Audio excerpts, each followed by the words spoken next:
Good morning 11th class बच्चों। आपकी हिंदी संस्कृत खंड का सदाचार उपदेशा पाठ हम आपको पढ़ा रहे थे। 9 श्लोकों का अनुवाद बता चुके थे। ये आपका 10वां श्लोक है बच्चों, इसको पढ़िएगा। पहले समझ लीजिए, अनुवाद आता है लेकिन पहले इसको समझ लीजिए कि यहाँ पर बताया गया है। पहले ये 10वें श्लोक में बताया गया है कि चरित्र की यत्नपूर्वक रक्षा करनी चाहिए। चरित्र सबसे बड़ा होता है। धन के पीछे नहीं भागना चाहिए। धन तो आता और चला जाता है। धन से कमज़ोर नहीं होता है, लेकिन चरित्र से हीन व्यक्ति मरे हुए के समान होता है। तो देखिए, पहला व्रतम यत्नेन संरक्षते। व्रतम मतलब चरित्र या आचरण, एक ही शब्द लिखिएगा। चरित्र की यत्नपूर्वक संरक्षते, रक्षा करनी चाहिए। चरित्र की यत्नपूर्वक रक्षा करनी चाहिए। वित्तम, वित्त धन, आयाति आता है, याति चा और चला जाता है। चरित्र की यत्नपूर्वक रक्षा करनी चाहिए। धन आता और चला जाता है। अक्षीणो वित्ततः, अक्षीणो वित्ततः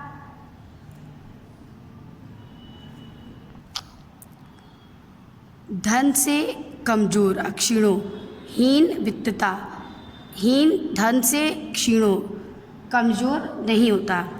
धन से हीन दीन नहीं होता। व्रतस्तु हतो हता।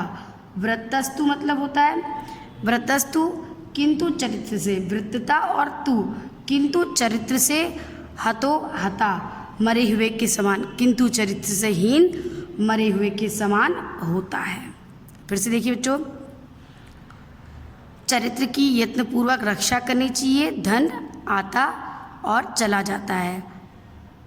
धन से हीन नहीं, चरित्र से हीन किंतु चरित्र से हीन मरे हुए के समान, हतो हता मरे हुए के समान होता है।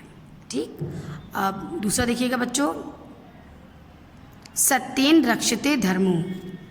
ठीक है, सत्येन, सत्य से रक्षते धर्मो, धर्म की रक्षा की जाती है। सत्य से रक्षते, रक्षा की जाती है धर्मो, सत्य से धर्म की रक्षा की जाती है। विद्या योगेन रक्षते, विद्या की योग से रक्षा की जाती है।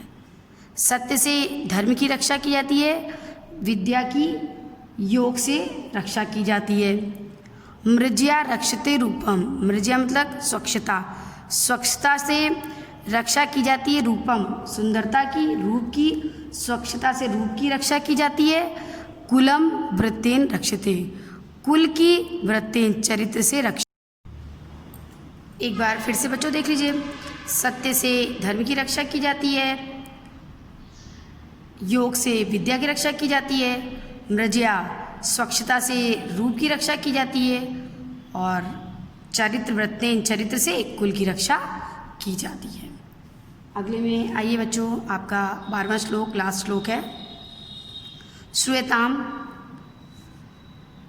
सुनो, श्रूयताम सुनो, धर्म सर्वस्वम, धर्म के सर्वस्व सार को, धर्म का सार सुनो। श्रूयताम सुनो, धर्म सर्वस्वम, धर्म का सार, धर्म का सार सुनो। श्रुत्वा सुनकर, चा अपि अवर्धयात, चा और अपि भी अवर्धयात धारण भी करो।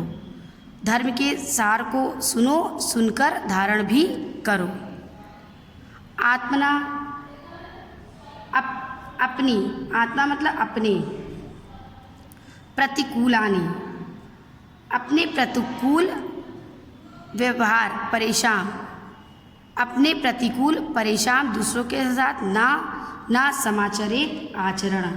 ठीक है, आचरण करो कि अपने प्रतिकूल आचरण दूसरों के साथ ना करो। समझ में आया बच्चों?